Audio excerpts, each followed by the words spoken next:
This Boss Rush Spotlight is brought to you by, well, you.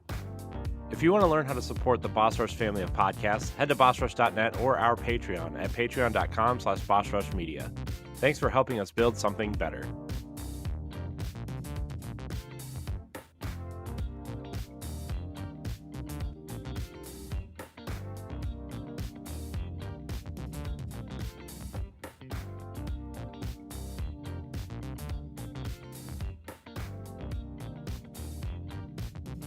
Hello, everybody. Welcome to Boss Rush Spotlight. I'm your host, the ExcitedADV. Joining me, special guest from Black Gamer League. You guys, I am in the presence of awesomeness. He's the one, the only, Blaze187Ace.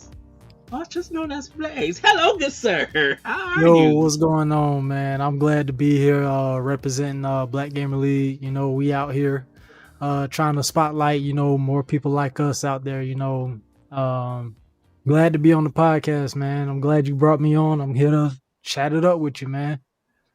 Thank you for making time. I know you guys are very busy. It's competition season. I just found out that Evo opened up its registration. I'm just like, oh man, it's about to get hot in this mug. And I'm shocked that Street Fighter 6 is that quickly in Evo. And it's just been out, no, not even for a month yet. Yeah. It's like, I think it just hit its first month and 2 million copies already sold within that first month is like incredible. So Street Fighter is definitely back. According to like what they've been saying with the Evo registration, it's looking like it's going to be close to like 6,000 people that signed up just for Street Fighter alone, and over 9,000 altogether. So Evo is going to be rocking, man. I am so shocked about that. And we're gonna get into that because it's still. I wonder, is Smash Brothers still a game that is missed at Evo and everything? Ever since the Sony acquisition and everything, Nintendo has kind of distanced itself from Evo, so we don't know what's going to happen. But Nintendo themselves are the ones that pulled out, so who knows if it'll ever come back. But I don't think it's at Evo this year.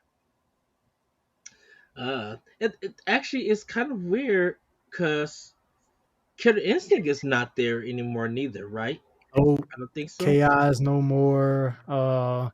Everybody was shocked that MK11 made it in, and well, they had to bring it in because you got the announcement of MK1, so MK11 coming back in there. I know Melty Blood's in there. Of course, you got the big three, which is Street Fighter, Tekken, and Guilty Gear right now. Yeah. But I think the biggest change that everybody is like up in arms about, instead of top 8, is going to be top 6 across the board. So it's going to be very interesting to see how all this stuff plays out. Oh, wow. Well, before we get all into that, Blaze, I gotta ask you, how did you even get into gaming? Like, where is your starting point in gaming? Well, for me, gaming has been a part of my life ever since I was 5 or 6 years old. My mom bought me a Nintendo years ago, so that lets you know how old I am. I'm up there. I'm an old school gamer, 36 years old. So no, you're not. I'm 36. So I've been gaming for a long time. So first system I got, NES. The first 2 games I had were Mario 3 and Tetris. So Tetris to me is one of my all-time favorite games. Like if I see a Tetris game, I'm gonna play it. That was basically my start. I was hooked ever since. And then I want to say it wasn't until the Genesis era when I got introduced to fighting games, specifically with Street Fighter 2, like a lot of people did. But the Genesis is the era where I would say, like, I absolutely fell in love with gaming because of Streets of Rage. Streets of Rage is my all-time freaking favorite. Like, where Everybody already know that he said the magic words. Like that's all it took with Streets of Rage. so right there, if it focuses, the signature edition, I had to get it. I I've never seen that edition. yeah, like when I say Streets of Rage is my favorite of all time, when they Hmm. announced this and me being the Xbox primary gamer, like no collector's editions ever come to Xbox. So when this dropped for Right. Streets of Rage 4, I was like, yo, I have to get it because we Yeah, always miss out. yeah, because So I this ordered has my oh wait. the head this the headband that comes with it. They got these pins that came with it, which are Oh, those super are dope. nice. And as you can see, I haven't opened up any of these yet. I even still have I even still got the game sealed up. I haven't opened this up yet either. I bought this digitally so I didn't have to open up the game. Same, And same thing. I got mine digitally, but I had ordered mine. I had ordered the Switch version. then the Ooh, soundtrack the is in here soundtrack. too. And then on my wall, they have a piece of artwork that came with it.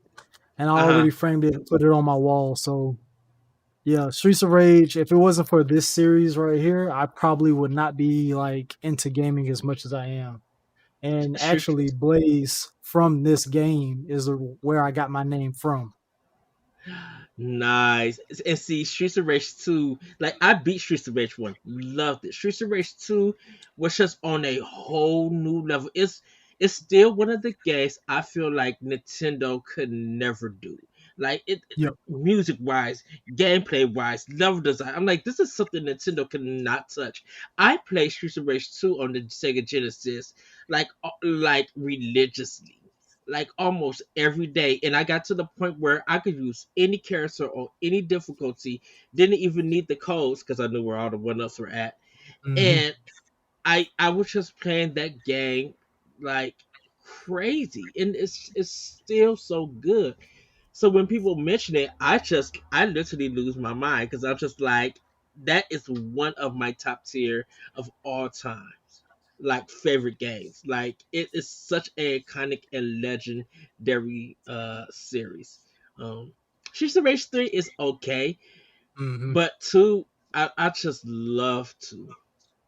Yeah, for me, it's always been one, and three was fun because that was the one I played the most with like friends. Hmm. But Streets of Rage one, it will always be like my goat. That was my one. I always remember the first boss being looking like Freddy Krueger. Every time I see him with the boomerang, he always remind me of Freddy Krueger. Um, Hmm. but those twins, oh, they was the hardest fight in Streets of Rage 1. I hated them because Oh man. their hitbox and the hit detection was always off because you would try to go punch them and they would flip back. Yep. Just That like, game, like that. There are so many. There are fights that I can think about when I was younger, where I would always use like the police assist and just have mm-hmm. like the fire rain down because I was like, "Yo, this is getting a little too hard right now." But that game, it just that's the series that made me fall in love with gaming. Like not like full stop. That was the one, and from there, like it just elevated like as the years went on to where beat 'em ups are like my favorite genre of gaming because then you had Double Dragon, you got Battletoads, the Power Rangers movie game that came out on Genesis, not the Yep. SNES version, the Genesis version was like Yep. goaded to me. Fighting Force on PlayStation, Fighting Force 2, I love both of those games. I wish they would make a Fighting Force 3. And then you had like the games like True Crime come out, which were kind of like beat 'em ups. Then you got Sleeping Dogs, which like was the successor to that. Um, Sleeping Dogs, one of my like they, favorite all time open world yes, like games. those are the games that I enjoy, like personally. So like in my free time, like anytime like a beat 'em up comes out, like Hmm. I think the most recent one that I played, like it was not Sifu, even though Sifu is a beat 'em up. It was actually like Midnight Fight Express, I think is the name of it, and that Yeah, was on. I don't know if it's still on there, but it was on Game Pass, and I tried that out and I liked it. I didn't finish it because Game Pass just is like a cheat code in of itself with all the games that you get access to, and but yeah, I love that game. You got what is it? The Avengers old school Genesis game. Captain um, Commando, Alien versus Predator, yeah. like the Simpsons beat 'em up. Like who doesn't remember that in the X-Men arcade game? Like just beat Konami 'em ups had were like Konami that. had Those were it the good live, games. had it sold up. Yeah, Hmm. Konami was the '90s beat 'em up. Alien Yes, versus Predator by Capcom. that kind of game is like a so good. dinosaurs. Hmm. Uh, yeah. Oh So, goodness. so yeah, so beat 'em ups like that was the genre for me. Like, and it still is to this day. That's the genre for Hold on. me. You never played the Ninja Kids by Taito, haven't you? Nah, I haven't played If you that. ever get a chance, look that game up. I think your mouth will be on the floor. It's a beat 'em up, but it's something you're gonna be like, wait, what? It's a game that is out there. Me and my brother, we beat it at the arcades, and ever since I played that game, I was just like, I've never witnessed a wacky beat 'em up game like this. Outside of Castle Crashers and Yeah, not Eddie Hominin, but mostly like Castle Crashers. Um, but man, yeah. Uh, Goodness, that just takes me back. yeah, man. Literally. Uh, all right. Well, what game then kind of got you into the competitive space? Um, Competitively, uh, you know what? It's not really. I can't really say it's a single game that made me like want to compete mm-hmm, outside of like myself in terms of wanting to just get better. Um, because like you have like the legends, like everybody knows, like you got the Ryan Harts out there, you got the Jay Wongs out there, and they are like legendary in status for knowing how to play so many different games. Back then, like you just playing in your neighborhood with your homeboys and down the street and stuff. So I'm out here playing Marvel 2 thinking like, yo, I'm actually cooking people up. And then you get older, like right now. And well, I can say I got introduced to the FGC properly like in 2015. mm-hmm. And I'm seeing how people play these games like that I thought that I was good at and how they playing them now. And I was like, bro, I didn't even know like half this like technique stuff existed like that. I'm out here just pressing one button thinking I'm doing something.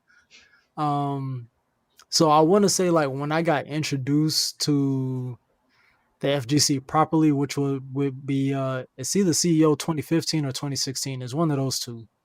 And living in Orlando, like CEO, I got lucky that it was actually here. And if it wasn't for me being a wrestling fan, I would have never like known CEO existed because of Yeah. Xavier Woods being was telling everybody that he was gonna be CEO. I was like, yo, what is CEO? I looked it up and I was like, oh, okay, let me go check this out. And the moment that I was there, I'm just looking around. Everybody's playing Mortal Kombat, playing Tekken, playing Killer Instinct was still around at that time.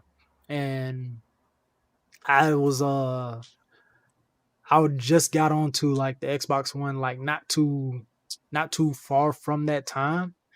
Mm-hmm. And Killer Instinct was one of my favorite games that I loved playing as a kid. I didn't have a SNES, but my cousin did. And every time I would go visit him during the summer, Killer Instinct, that's all I played. That's all I played. So when I found out Killer Instinct was announced, that's what made me get an Xbox. And then once I got to CEO that year, and I was like, "Yo, people actually like play this? Like they competing for this?"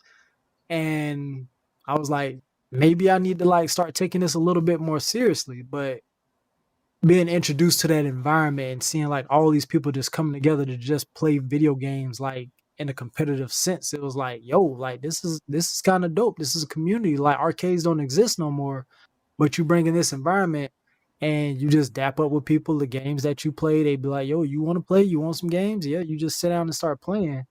And it was more of the community sense that made me like actually get more involved with it. Hmm. And I want to say since 2015 up until now, like I've just been like hitting as many events as I can, going to as many locals as I can when I'm afforded the opportunity to do so. And just like I'm not trying to compete with these people. I'm just like enjoying the camaraderie around it and learning as I go because I like to be knowledgeable of like what I'm doing wrong or like how can I get better. Like I'm always competing against myself more than I am like competing against others. So like Yes. right now with Street Fighter 6, like as fun as it is a very demanding game mentally. Like there's so much that you got to pay attention to and so much you got to learn. Like the game's been out a month and today was the first day that I've ever done like any ranked matches because I was still in the process of learning the proper mechanics of the game. So it's stuff like that where you go to the locals and you play casuals with people there and you start to learn how to play the game properly and like that's the part that I like. Watching the competition is amazing. Like watching high level like anything just Hmm. captivates your mind like, yo, this is possible. This is how you do this. This is how they see the game and like it's just mind blowing to watch these guys. Well, it's amazing about just even the history of fighting games that people may not realize. Like for a lot of us older gamers, Karate Champ was kind of the birth of it, with Street Fighter becoming the game to really jump the genre off, and then Street Fighter 2 um made it what fighting games really should be about. And then if you go through the history of it, Mortal Kombat had the violent one with violence in it with fatalities. Killer Instinct introduced combos like fast connected, what some people call dial in combos. Retro Fighter was the 3D space of Mm, retro fighting. Bushido Blade was the love one Bushido hit. Blade. Yes, it was the one hit fighting game and stuff. Hmm. And then you go from there, and depending on what fighting game that you was playing, they were adding something to the genre, Hmm. and it literally took a while for people to realize that this is what fighting games can be, and then how it can evolve. Because I gotta say, like, Killer Instinct was a game that no one would expect that Nintendo would have their name on. Hmm. This was a game that Rare developed. Nintendo paid for it to be developed, and Midway did the arcade publishing.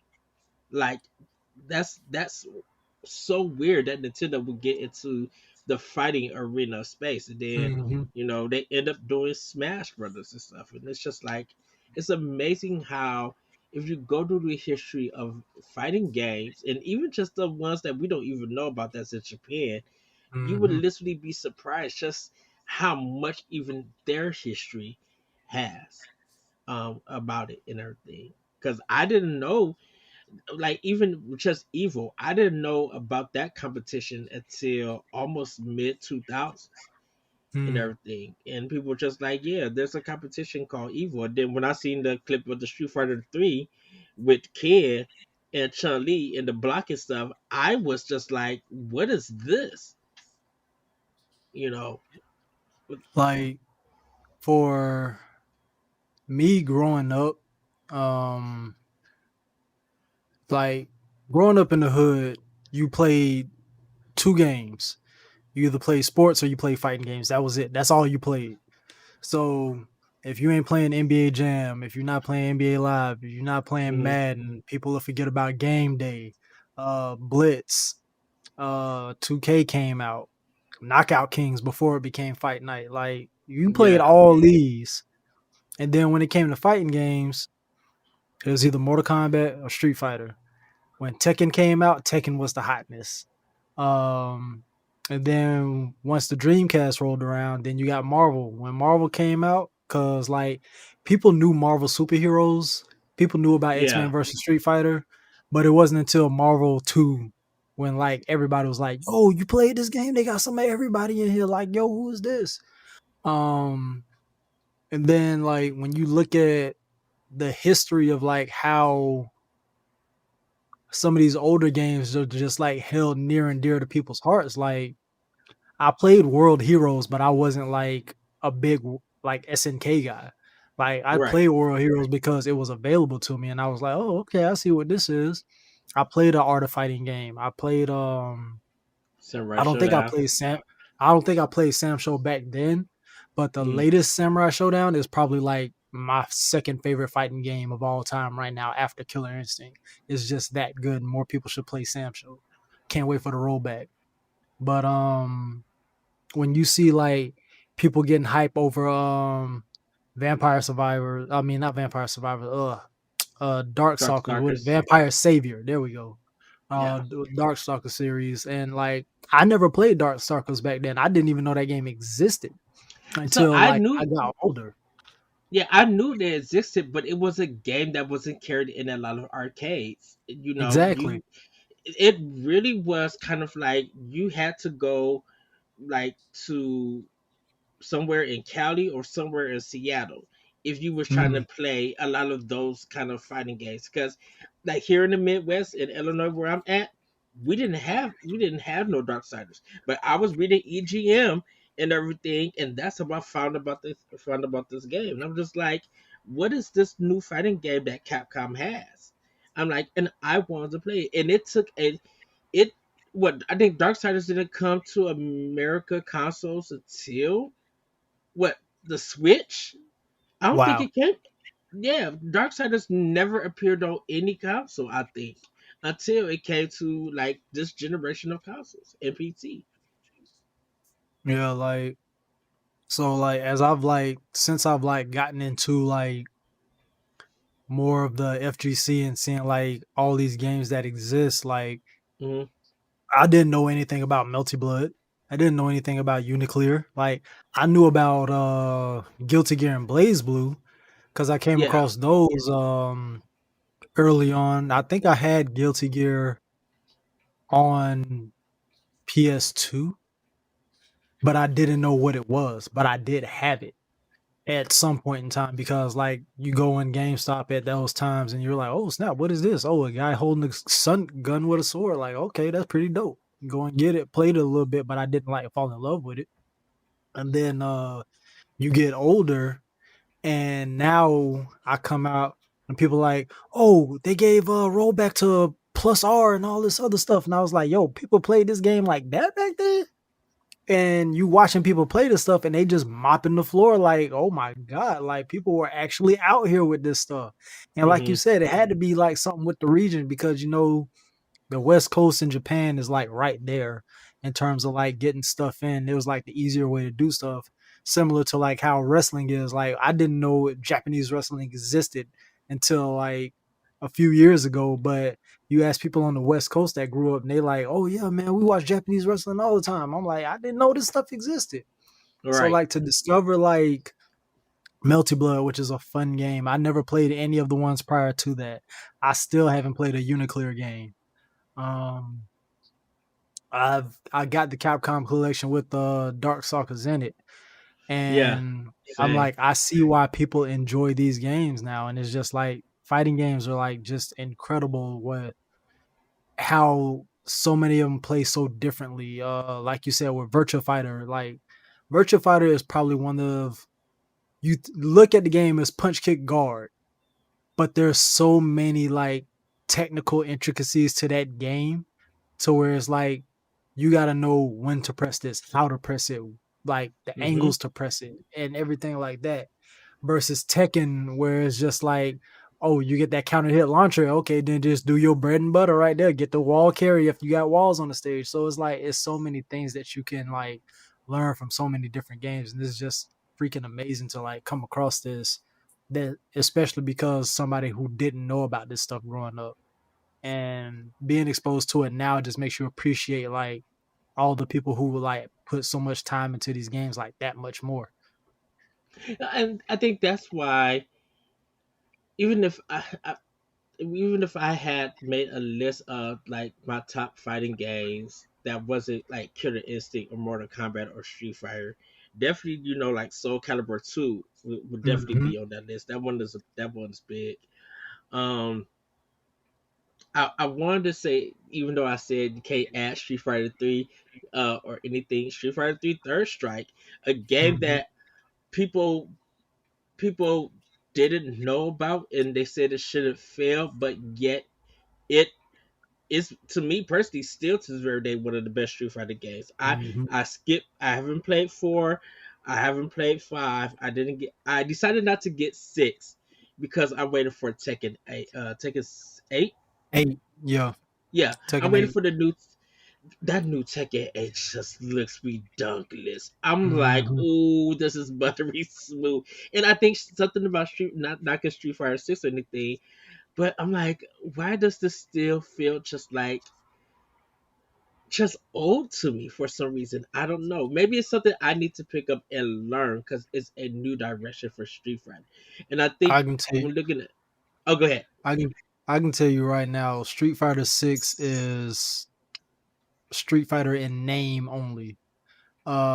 The stuff that you can do in Street Fighter 6 Hmm. is just is mind-blowingly like insane because of how they added the drive gauge. Like that changes up the whole game plan and everything that you used to have because you can extend so many of your combos with that.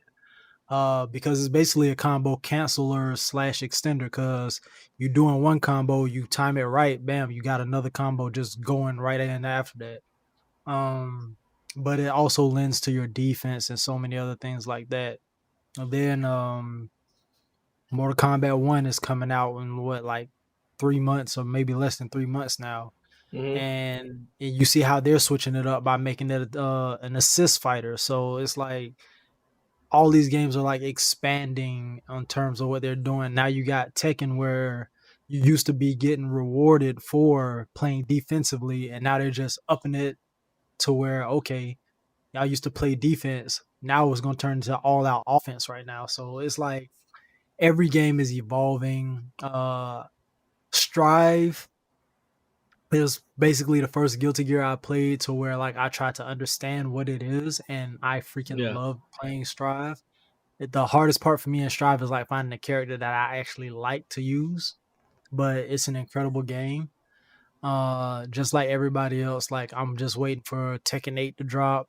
Um, I buy all the fighting games. Like there's a fighting game that comes out, I'm pretty much gonna buy it if it's available to me. Like I bought Nick Brawl, which is a great game that I wish like would have like taken off even more. Hmm. I bought Omen of Sorrow. I bought Phantom Breaker Omnia. Like I didn't even know that was a series, but it came to Xbox, and I was like, "Yo, you know what? Any fighting game come to Xbox, I'm gonna grab it." Because Xbox was like it was abandoned once Street Fighter like skipped out on it. I'm still holding out hope for a new Killer Instinct, but I just love what fighting games bring in terms of like diversity because not all of them are the same. They're all different. They're all their own thing. I wish Dead or Alive would get more support than it has because that's an actual like fun game to play as well. And like it's you just learn to appreciate like when you're at these events and you see like you got the anime community, but the anime community is like spread out into like the Blaze Boot guys, and then you got the Guilty Gear Hmm. guys, and then you got the Melty crew. Like everybody plays a different game, and no two games play the same. And then certain games like you'll have a mirror match, but nobody plays those two characters the same. And it's just like that type of diversity is something that you only get in fighting games, and that's what makes it incredible. And I love that so much. It's it's choreography for gamers. It's a Hmm. dance routine for gamers that is just very entertaining because regardless of who wins or loses, you're engaged in just seeing the fight and seeing who is going to pull off what and everything being unpredictable. Hmm. But it's all still just a choreographed dance between two people playing these characters and everything. And even characters you think is the weakest or no one really cares about. There's someone who's an expert in that character. Hmm. And when you see them in action, you be like, what the I didn't once you start saying I didn't know, that's when you Exactly. get more engaged and interested into learning that fighting game and stuff. The proper That's the why. proper fighting games. That's why. When Sonic Fox busted out Captain Cold and Injustice, everybody was like, "Yo, Captain Cold can do this," but nobody could replicate the way that Sonic Fox played Captain Cold. And then the one year you had a Bear winning Tekken World Tour, like everybody was like, "Yo, Bear is a low tier," but yet here you go, you got that one person somewhere out there playing a character that everybody's saying is bad, and then they Hmm. just gonna show up because nobody knows how to fight this character. I think one of the more recent examples was Mono with Fang and Street Fighter Five, because nobody like took Fang seriously. Everybody thought he was a joke character, and here he is. He comes in and starts dominating with the character, and everybody's like, "Yo, like Fang, like Fang might actually be a little bit more legit than we thought." So that's just one of the beautiful things about fighting games. Like, there's always somebody out there that's gonna know how to use a character that you think can't be used.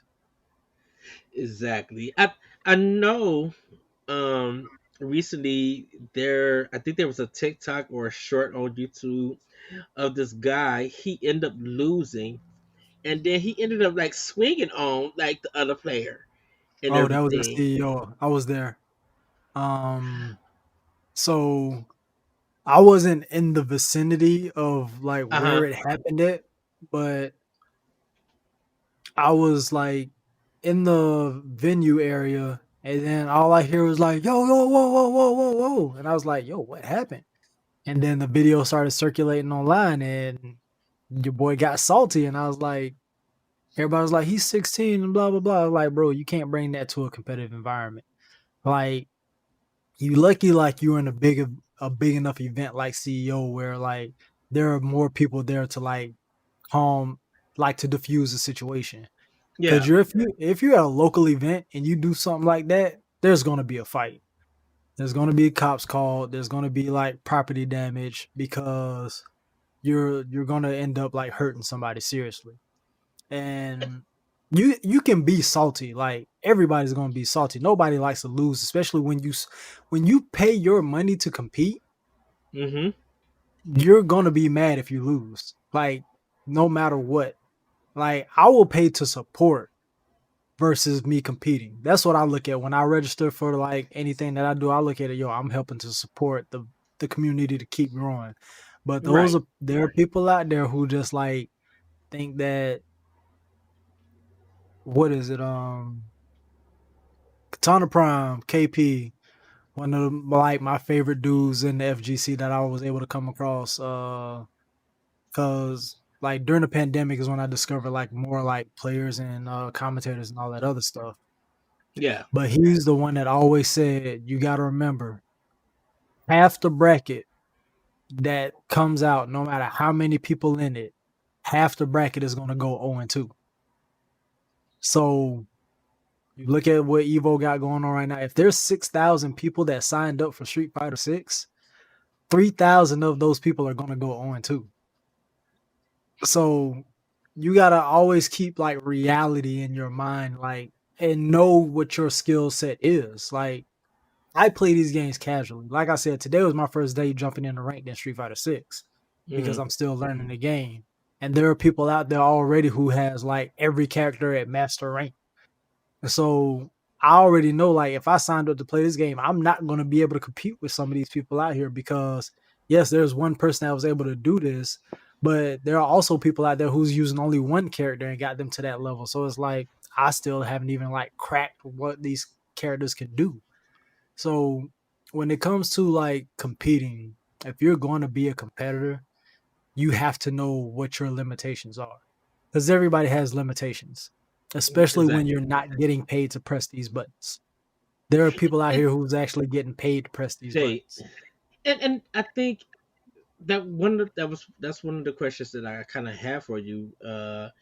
Um, it's not the paying portion and the sponsorship, but it's more of the attitude. Like, where does the negative attitude of losing come from? Where you are acting out and you want to fight somebody, or you want to curse somebody out, or and make the other player feel bad and just say things getting out of pocket. Like, where do you think that is birthed from?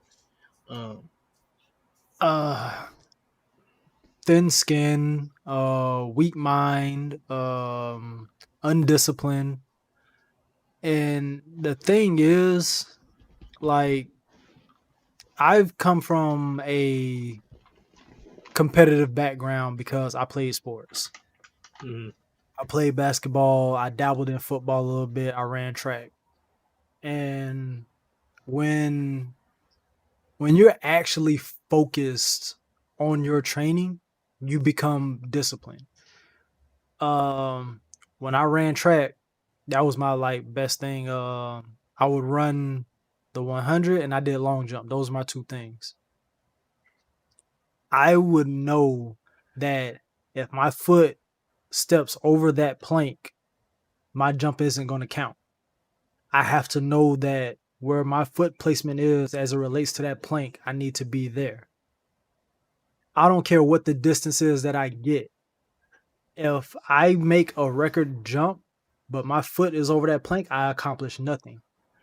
mhm, And you may think that you've gotten something done, but then the ref tells you you stepped over that line. You have to learn how to discipline yourself to not be disappointed on the mistakes that you make. Fighting games are the only game genre where you can hold yourself accountable because you're controlling that character on screen. You're the one making the decisions. You're the one pressing that button. The only person that you can blame for your losses is you.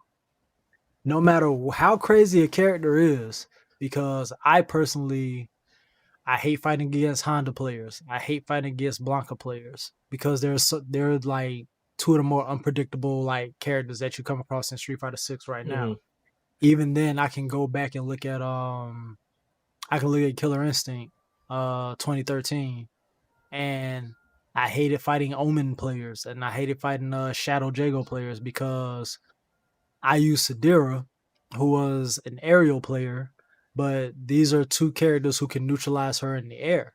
The only person I could blame is myself for not learning how to adapt to like how can I get on this person without them like taking away my aerial abilities.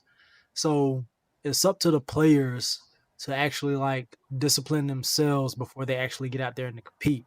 And for those who can't like learn how to do that, then they have nobody to fault but their own. You can't get mad at anybody else for beating you if you don't take the time out yourself to actually like learn how to do things yourself. Because at the end of the day, I don't care who your training partner is. I don't care like what you do at a local. You're the one that's in control of that player, not the controller. It's not the screen. It's not the console. It's you that's pressing those buttons and making those decisions. And I think that once people become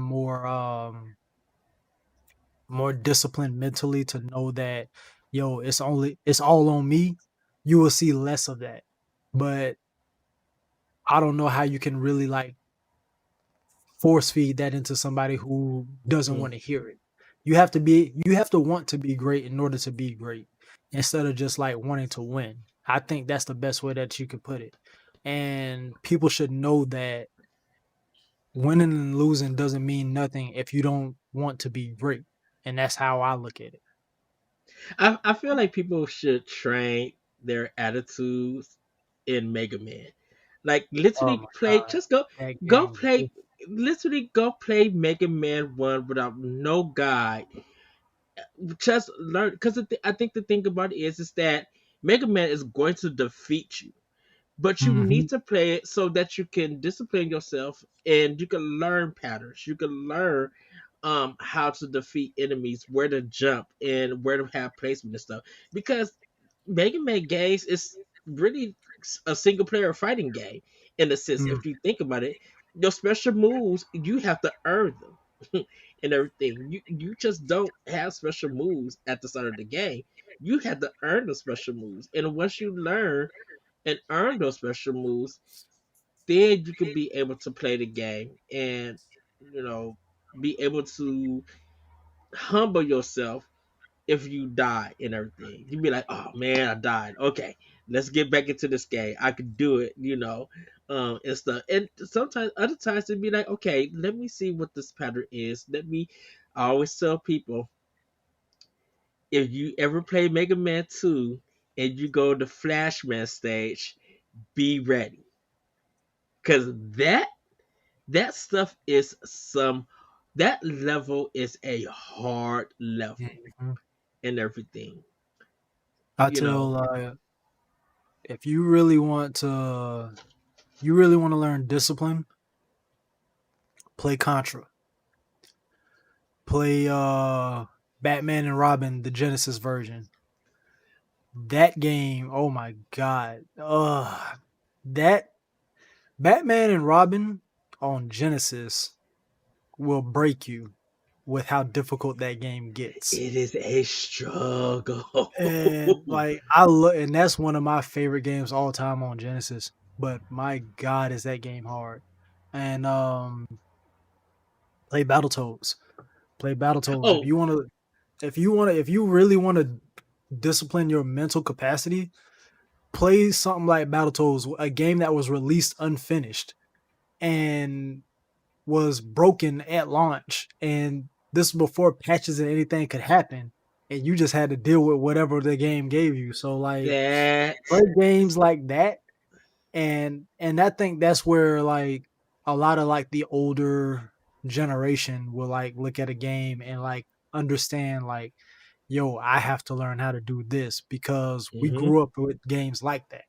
So yeah, if you want to like discipline your mental, play them old school broke games that like had no right being out and being able to be bought because of That how bike difficult they were. ride, that bike ride level on Battletoads will Hmm. destroy your eyes because Hmm. you had to focus.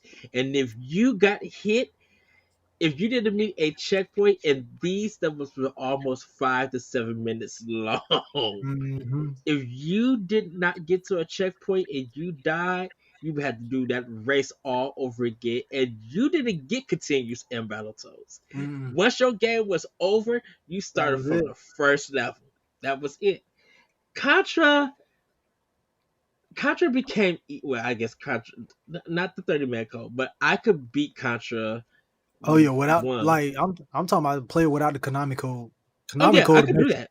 Konami code make it easy, but like you play what is it? The Alien Wars on SNES? Oh Oh my yeah, god. oh yeah. Jesus. Like Let's Super rephrase that. C? Play Alien Wars on Super Nintendo on hard Mm-hmm. to get the true ending. Bro, like a lot of people like just like you like one of the games that frustrates me the most in terms of current like generation games is Hmm. FIFA. The reason I hate FIFA is because I understand how the game of soccer is supposed to be played. Yes.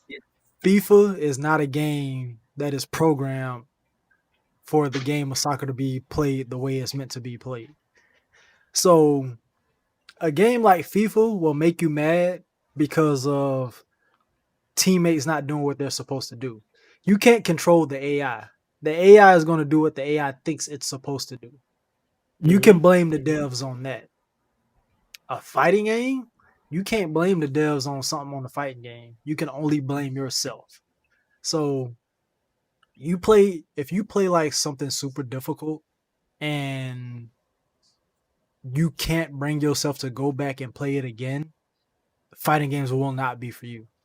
that's just my opinion on like how I view gaming. Like if you I still have yet to play Elden Ring, but I have it. And I haven't played any Souls game. I started Sekiro. That's like the only one I started. Hmm. But I understand how difficult those games are. And I know that there are people out there who say that they can't go back and finish a game like Sekiro because of how hard it is.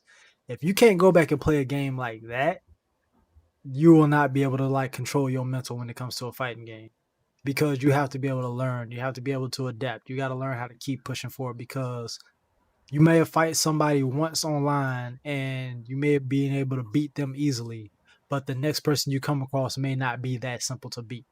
And that's where the adaptation comes in. That's where the learning comes in. That's where the discipline comes in. You have to be able to Hmm. control your composure.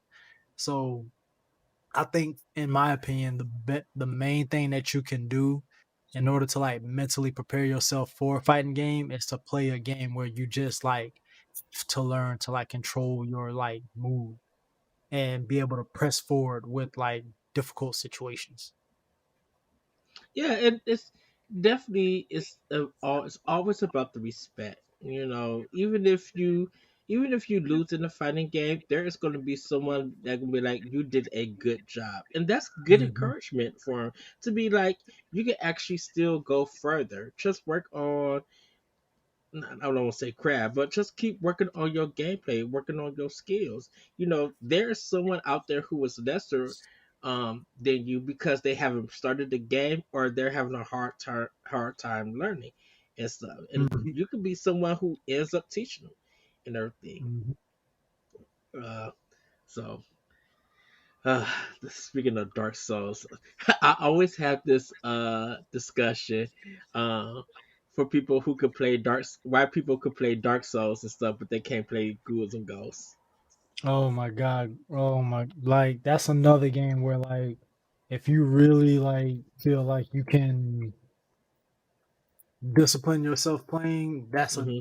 that's a very good one to like try to your mental at. I don't think I've gotten past the second stage playing the Ghouls and Ghosts game because of how hard that fucking game is. And it's literally two hits you're dead. That's it. It's Pretty two much, hits you're yes. dead. So It's, play play I play old games like that and then come play fighting games. Totally different I thing. got I got mad at Ghouls and Ghosts on Sega Genesis because I got to the end part and it said, "Nope, you got to redo everything when get the special weapon." I was just like, "I got to what?" And the special weapon is questionable content because I was just Mhm. like, "This is not doing nothing." I'm like, you know what?" I turned the game off. Be like, I got far enough. I see everything that I That's need to it. see. I'll watch it later on in life and Yep. everything. But like I'm always humble. Like I get my tail beat in Smash Mhm. and I crack up. But I love playing like, getting my tail beat even in Mario Kart. I have fun with Mhm. that and stuff. And I know I'm not the best at competitive games, but it's the engagement that I'm having. Mhm. It's the talking. It's the funny stuff that happens. I'm about to win, and here go a blue shell that just blew me off the stage, and one of Yep. my friends win, and it's just like we're putting the controller down and we're cracking up. It's always that fun engagement. Like if I ever gotta get to a competitive level, that's a lot of time and focus Yep. that I would have to put and work I would have to put in, and I could do that and everything, but I'm like I don't want to miss all these other games that's coming out and everything. But I'm going to root people on, and I think that's why it's important that we've been talking about esports and having more visibility Mhm. for it because I'm like we hear about these events but we don't get to see them. Like I don't even think ESPN promotes them. A lot of video game websites don't promote it, and I wish they did. I wish we were able to treat it almost on a hype level of a Nintendo Direct or something. That we could be like, oh, y'all getting y'all snacks ready to watch Evil? They about to clown the Street Fighter. Let's see who. I want more of that, and I just don't see that. I wish there was more of it.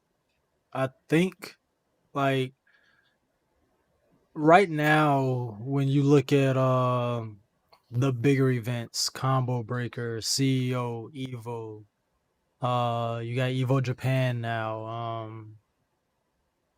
Overseas, you have Biennality, which is a big one. I've I never think heard there's of one. that one. Yeah, Biennality overseas is a big one. Think Clash of the Olympians is pretty big. That's one that's held in Greece. We're starting to get Africa represented, even though one of the biggest things that's always contentious is that there's no servers in Africa for people to like play online properly. So they're always like Hmm. bouncing off of like different I think European servers or whatever. Um but there's the international aspect of esports in general, not just fighting games, but just esports in general. It leads to having more sponsorship opportunities. And I'm not talking about just for players, I'm talking about for these events to be held. Like right Hmm. now, Chipotle is a big sponsor of Street Fighter 6 right now. They were giving out free tokens, like in-game tokens for ordering Chipotle. Um I think CEO had a sponsorship with Amtrak, and you were able to get a discount to catch the train to get to CEO from Orlando, if I'm not mistaken. Oh, So nice. some people will like fly into Orlando and then catch the train over to Daytona, if I'm not mistaken. Um, there's I think when it comes to like the sponsorship side of things, I don't think the advertising will ever get there because if you remember a few years back, they put Evo on ESPN. Evo is like the WrestleMania of fighting games. The Yes. viewership, the viewership for Evo on ESPN on a primetime slot during the weekend did terrible numbers as it relates to what you would want on TV at that time. People were tuning in and like, why is ESPN showing video games on my screen and all this other stuff? And one of the things that you got to realize is that Evo and fighting games in general are a very niche group. Hmm. Overwatch is huge. League of Legends is huge.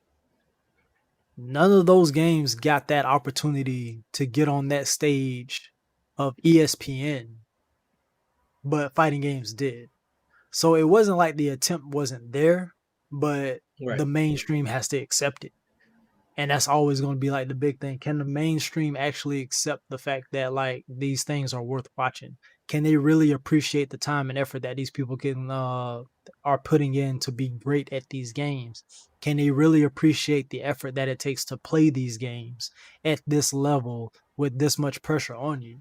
And I don't think that the stigma of video games will ever like be looked at as something that's serious, like football, like basketball, like baseball, where people seeing like legit like athletes who look like they should be playing this sport versus some like regular kid off the street just holding a controller. Like they're not going to get that same visual respect that a actual pro athlete would, even though these guys are actually training in these games like athletes. So Hmm. I think that that the stigma of video games is just for people to like just press buttons has to be broken in order for that to like actually happen. It's gradually increasing. Like right now there's a tournament going on in Saudi Arabia for Tekken right now, and they're playing for $1 million prize pool. So granted, this is Saudi money, so Saudi can afford to do this, but not everywhere else can afford to do this. And plus, it's an invitational. Right. Invitationals will always get like those big sponsorships, like Red Bull, like this thing that's going on over in Saudi Arabia right now. Um, invitationals is where the money is at. If you remember, what was it, E League that they had on TBS, like Mm-hmm. those did numbers, but you have to get on a stage to where I think invitationals could be the thing that breaks through and like make these things like popular. Yes. But in terms of like open bracket style, like you would see like ECT, which is East Coast Throwdown, which has which is another like big one. They have like the dopest prize too. You get like a record plaque that looks like a platinum selling record with the video game on it. Nice. It's such a dope ass trophy, like you could just hang up in your house. But when you see these events and you see what the TOs are doing behind the scenes to make these things look as presentable, to put on the show that they do, like one of the big things now is like them having their own custom soundtracks for their events. Like it, there are certain things that the TOs are doing to like bring more exposure, to bring more mainstream, to make their stuff more like appealing to like the more casual audience. But the casual audience has to buy in, Mm-hmm. and without the casual audience buying in, like no matter how much like you try to like present a product to somebody, that audience has to buy in. So it's like you got to find some way to make these people look at this and say, "Yo, this is something worth checking out." I don't know what I don't know what you can do in the grand scheme of video games to make that appeal happen, let alone fighting games, which is already like as niche as it is. Cause like think about it. 6,000 people right now is the estimated number that signed up to play Street Fighter 6. The game has been out a month and 2 million people have bought that. So take 6,000 out of 2 million people who've actually bought this game. You're already at a very small number of people who are actually signing up to actually play this game competitively. And like I said earlier, out of those 6,000, 3,000 of them are not going to be good enough to even win a single game. So the Mm-hmm. number shrinks even more. So it's going to be very difficult to get like the mainstream casual audience to buy in on something like that. And what it's going to take, I don't know. Will we ever see it? I have no idea. A lot of people don't like celebrity crossovers, um, because they feel like it devalues like what people are trying to do as it relates to the game. But I'm like, yo, if this is bringing in eyes to the product, if this is going to get somebody to tune in to like see Mm-hmm. something going on, like I can tell you right now, one of the things that happened in wrestling, you bring Bad Bunny into WWE. Bad Bunny is the number one guy on Spotify. He brought more eyes to a product on a nationwide scale, on an international scale, than wrestling had ever had before. If you tell these people that Bad Bunny is going to show up and sit down and play Street Fighter against Daigo, people will tune in just because it's Bad Bunny. They have no idea where Street Fighter is, but because Bad Bunny is going to sit down and play this game, they're going to watch. Oh yeah. So you might have to get some type of like crossover appeal like that in order to get it. But what TO out there has the money to bring in somebody like Bad Bunny to like sit down and play a video game for like 30 minutes? Like, it's not one of those things that you can easily just like say, yo, we can do this. So it's gonna take something like that in order to bring eyes to the product. What it will be, I have no idea. But I'm pretty sure that if you get like the right backing, Mm-hmm. Evo would be the best stage out of any of them that could do it, especially because now that they're backed by Sony, because Sony owns Evo now, or a part Yeah. of Evo. Maybe they could throw some dollars towards somebody on their like movie like sets or whatever to come in and do something. Who knows? But yeah, I think that's what it's gonna take. It's gonna take something of that scale to bring eyes to the product. Well, before we wrap up, I got three questions I gotta ask you. All right. First, first question: what is your favorite snack or breakfast meal or dinner or whatever. Like, what is that thing that energizes you eating wise? Whether you about to play a game during the game or like after you finish a good like practice or good set of playing games, you got to get your snack on. Like, what is that one snack? If I had to pick one snack, I am a baked goods like fiend. So if I have like a cupcake or a slice of cake or like a donut, or even though Hmm. donuts are fried, I don't care. Like if I have something like that, it's gonna like just set me off. Like, cause those are like my favorite things. Like I love baked goods, fresh cookies, anything like not the Mm. pack, not like Oreos. No, I'm talking about like something straight out the bakery where it's like the cookie looks like the size of a paper plate. Like that's the kind of stuff that I like. We got Mrs. Fields cookies and oh goodness, those soft chocolate chip cookies, Hmm. mwah, and everything. Okay. Second question: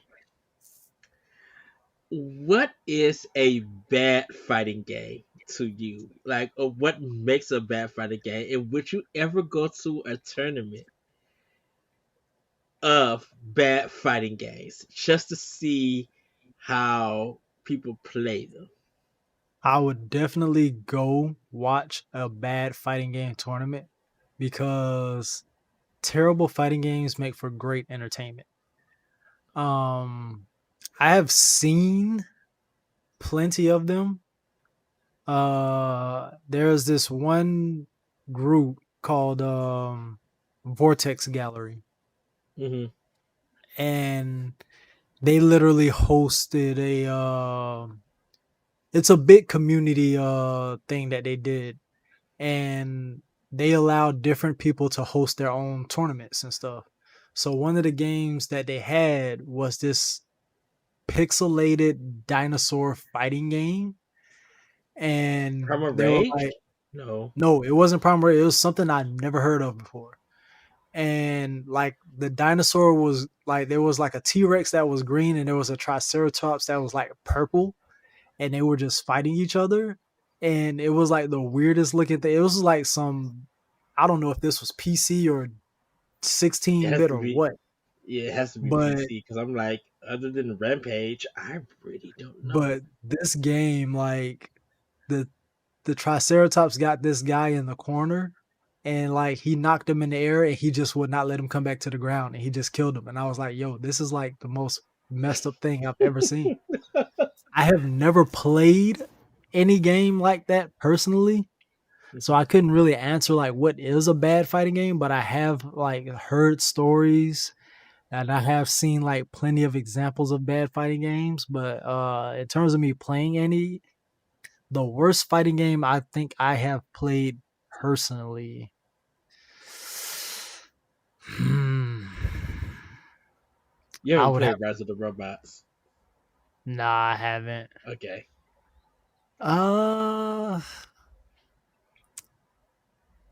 it'd be hard for me to like think like off the top of my head like what was the worst fighting game I played. Shaq Fu. I'd have I'd have to go. Oh, Shaq Fu was bad. Shaq Fu was. I would like if I'm going off the top right now. It'd probably be Shaq Fu. Outside of like some like random sports game, like some random like Mm. boxing game. I guess the old UFC games kind of count, the Pride FC games, because they had health bars. Ooh. So Yeah. those were pretty damn broke back then. So I'm gonna go with one of those. I know there's one of them out there that's pretty bad. Whereas like you can just come in and hit somebody twice and kill them. Yeah, so yeah, I'm gonna go with one of those. Okay. And last but not least, Black Gamer League Mm-hmm.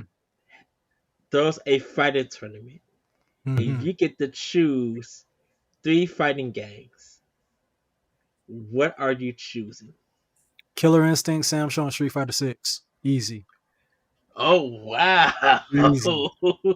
There's no debate. There's no question. There's nothing that can like deter me from that. Those would be the three games that I would put out there, and I think that those 3 games would provide you with the most variety of what you would see on screen. Like, I'm not a tag fighter guy, so, like, I know, Mhm. like, there would be people out there that would wanna see, like, Dragon Ball Fighters or whatever like that, but if I was to host a tournament, if it was my own personal thing, those would be the 3, but if I wanted to cater to, like, the grander audience out there, you have to go with the big 3: Guilty Gear, Tekken, and, Street Fighter. You would have to go with those 3. Those will be the ones that bring in the most people, but if I'm doing one personally, Sam Show, Killer Instinct, and Street Fighter 6. All right. Well, Blaze, thank you. Where can people find you, and how can they get involved into the Black Gamer League? Well, you can get on Black Gamer League. We have a Discord. I want to make sure I get the right title for the actual Twitter because I know it's abbreviated sometimes. It's BLK or Black Gamer League. So yeah, so for Black Gamer League, it's BLK Gamer League. You can find us there on Twitter. Uh, I want to say it's the same on Instagram as well. I don't know if we're on Threads yet, but everybody's got a Thread account now. If you're looking for me, Blaze187Ace on any platform. I pretty much like have that thing on lock. I should trademark it by now. But if you look up Blaze, the numbers 187 and then the letters ACE, that's how you find me on any platform. I'm on Instagram, Twitter, Twitch, like any you type that in, you're gonna see me. All right. Well, Blaze, thank you for joining me for the spotlight, having this discussion about Mhm. fighting games. Truly, I learned a lot. Once again, she's a rage. Everybody, just Streets of that's why Rage. I passed out. The moment you said that, I got giddy. You showed the box. Like people who gonna watch this video who know me know how hard I love Streets of Rage and everything. Streets of Rage is the one. It's It the is the one. one. I can't believe you got that collectors for Xbox. I don't know. Because I don't think li- no limited run didn't make it, did they? I don't think it was limited run. I think it was it might have been. I don't know. I'd have to look it up, but I don't think it was limited run because limited run barely does anything for Xbox. For Xbox, yeah. Now I need to I find think me a no. copy. You know what? Now that I think about it, I bought that from. It was a distributor over in the UK because I had to pay international shipping for it. That's how I Oh remember. wow! I had to pay international shipping. So yeah, like I said, I love Streets of Rage. I paid international shipping in order to get that. So that lets you know how much I love it. I'm named after a character from that game, and yes, she is that girl. So She yeah. is that girl. I love Blaze so much. Oh, we gotta Hmm. talk about this another day. Uh, but thank you, Blaze. Everybody, have a great week. Have a great weekend, and we'll see you next time on Boss Rush Spotlight. Bye, everybody. Peace. If you want to be a Patreon producer, head on over to Patreon, patreon.com/BossRushMedia, and find out which tier is right for you. Our Patreon producers at the $5 tier or higher for this month are Adriel Munger, Austin Campbell, Celeste Roberts, Christian S., Sana Dierig, Francisco Santillan, and Rebecca Jewell. Thank you for your continued support.